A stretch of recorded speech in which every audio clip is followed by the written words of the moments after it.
For me, the one standout really was how we need to reshape and recalibrate our culture, our expectations. We need to be prepared to embrace risk. We need to be prepared to embrace change. And for me, that's so important because it cuts to the very core of what the debate about innovation is all about. It cuts to the very core of our future prosperity, and it cuts to the very core of how we need to respond to the global shift that's happening. This isn't about Australia and what's happening within our borders. This is about what's happening globally. We need to be part of the race. We need to win the race. We can't be reactive. We haven't got time to waste. We need to get on with it. And today's discussion, I think for me, really highlighted the importance of doing that and illustrated how in various ways we are succeeding. We are doing some great things.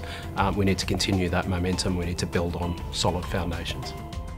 Belief that the cloud is the solution, and it's not, it's the enabler. It's the clever stuff that can be conducted over the cloud, I think is the key thing, and the increasing availability of software as a service solutions. That's the major point I think that I took out of today, was that there's a growth in the number of those things, so we can have pop-up businesses that don't need to invest huge amounts in IT infrastructure, and clearly the cloud facilitates access to that and the hosting of that. I've seen a lot of surveys consistently for many years now that do show that Australians have high levels of concern about privacy and security. Nonetheless, they still do freely share information in ways that I suspect they are still somewhat naive about where that ends up. And some people would happily still do that, but expect to get paid for it.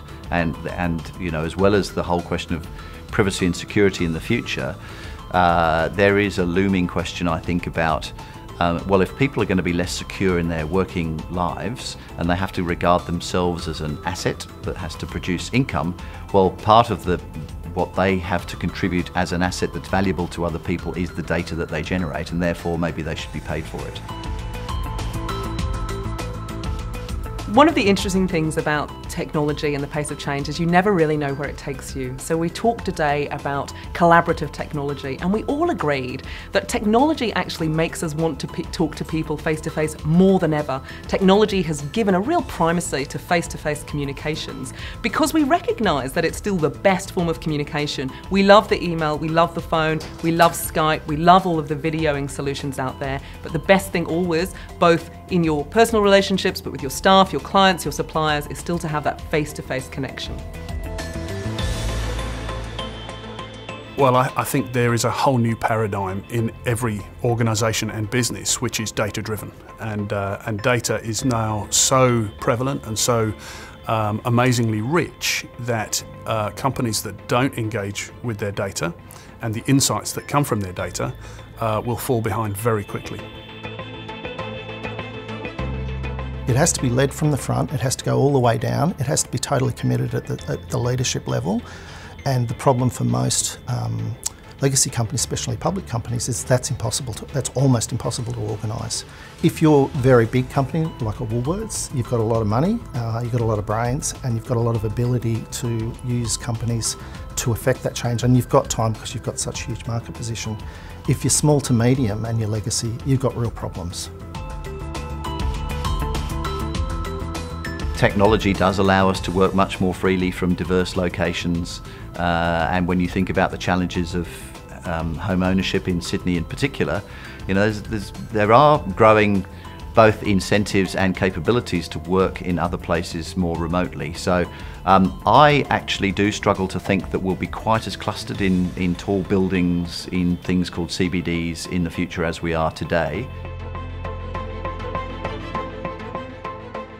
The truth is that incumbents have all the advantages. You know, they have the capital, they have the resources, they have the brand, and they have the customers. What the challenge for incumbents is to come up with a new model though, and we talked a little bit today about how we're seeing incumbents coming up with new models, either spinning off and creating new companies, or looking at all the IP and the capability they have that they can unlock and let run free.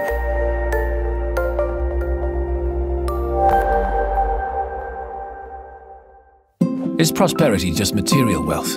Or is it something more than that? Can we put a price on our health? On progress or opportunity? Can we navigate a path to success in an ever-changing landscape? and still take care of the important things.